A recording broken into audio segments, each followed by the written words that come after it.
Zee 24 तास एक पाऊल पुढे।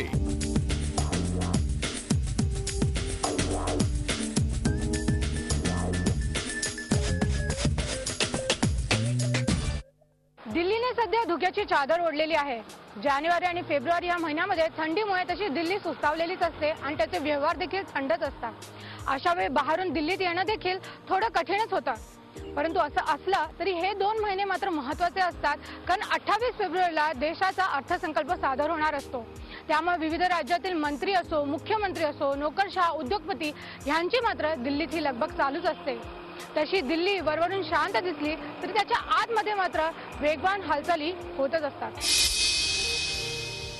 आपण माझ्या मागे बघू शकत असाल अर्थ मंत्रालय। देशाच्या अर्थकारणाची दिशा ठरवणाऱ्या बजेटचं कामकाज इथे सुरू आहे। खरं तर अर्थसंकल्पाची तयारी गेले अनेक महिन्यांपासून इथे चालू आहे। दिवसा 16 तास इथे कर्मचारी काम करतात। हा अर्थसंकल्प नेमकी तयार कसा होतो, याची प्रक्रिया काय हे जाणून घेऊया।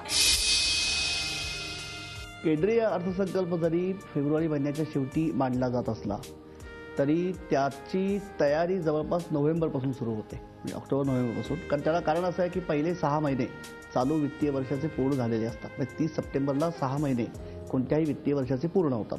त्यामुळे त्या 6 महिन्यामध्ये साधारणपणे खर्च कसा झाला आहे, सरकारचं कर संकलन किती आहे, पुढच्या 6 महिन्यामध्ये कोणत्या बाबींवर खर्च करावा लागणार आहे, म्हणजे ज्याला आम्ही ॲडव्हान्स्ड एस्टिमेट्स म्हणतो, हे दोन्ही म्हणजे कर महसूल सरकारकडे किती येणार आहे किंवा अन्य मार्गाने जो महसूल सरकारच्याकडे येतो तो किती असणार आहे, पुढच्या काळात किती खर्च करावा लागणार आहे, पहिल्या 6 महिन्यामध्ये कोणत्या बाबींवरती आधी म्हणजे अंदाजपत्रकात जी आपण तरतूद केलेली असते त्याच्यापेक्षा कमी जास्त तरतूद कशी झाली आहे, त्याप्रमाणे मग काही ज्याला विनियोजन असं म्हटलं जातं की ज्या बाबींवरती खर्च अपेक्षेपेक्षा जास्ती झाला आहे तिथे पुढच्या काळामध्ये कमी करणं किंवा जिथे खर्च झालेला नाहीये तिथे उरलेल्या 6 महिन्यामध्ये वाढवणं, हे सगळे अंदाज साधारणपणे सप्टेंबर ऑक्टोबरपर्यंत घेतले जातात। आणि नोव्हेंबर महिन्यापासून मग सरकारला एकूण जरा बऱ्यापैकी अंदाज येऊन मग अर्थसंकल्प कसा तयार करायचा, उत्पन्न किती मिळणार आहे, खर्चाच्या प्राधान्य काय आहे, ह्याची संपूर्ण चर्चा सुरू होते।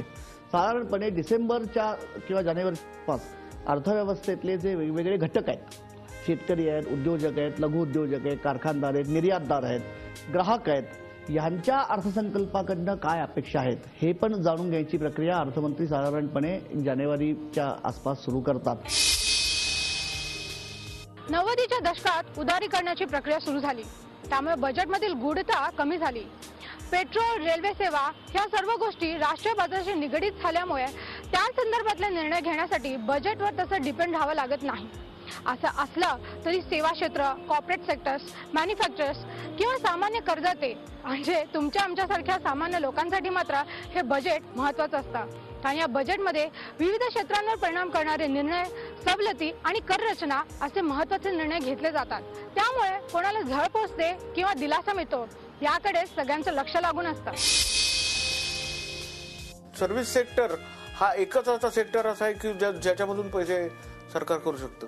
सरकारची आर्थिक स्थिती खराब आहे। चिदंबरम स्वतः जगात अनेक ठिकाणी फिरून, म्हणजे हाँगकाँग, सिंगापूर, अबुधाबी, ते युरोपमधली काही शहरं, अमेरिकेतली काही शहरं, स्वतः फिरून रोड शोज करतायत की मला पैसे द्या।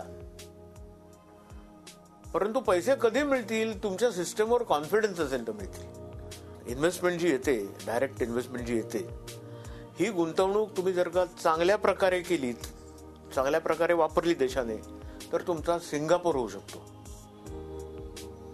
आणि हीच इन्व्हेस्टमेंट जर का तुम्ही लुबाडलीत, आपसात वाटून खाल्लीत, करप्शन केलं, तर तुमचा कराची होतो, पाकिस्तान होतो। केंद्र शासनाचं बजेट जर आलं तर मला वाटतं यावेळेला ते एक्साईज वाढवण्याच्या दृष्टीने जास्त त्यांना टॅक्स कलेक्शनचा जास्त भर आहे। परंतु जर ते फक्त सामान्य नागरिकाकडे जर लक्ष देत असतील आणि जर उद्योजकांना किंवा लघु उद्योजकांना जर ते लक्ष देऊ शकत नसतील, देणार नसतील, तर येणाऱ्या इलेक्शनमध्ये उद्योग क्षेत्र काही प्रमाणामध्ये यांच्या ज्या काही प्रमाणामध्ये जे काही प्रोग्रेस चालला आहे पॉलिटिकली, तिथे इफेक्ट होऊ शकतो। झी 24 तास एक पाऊल पुढे।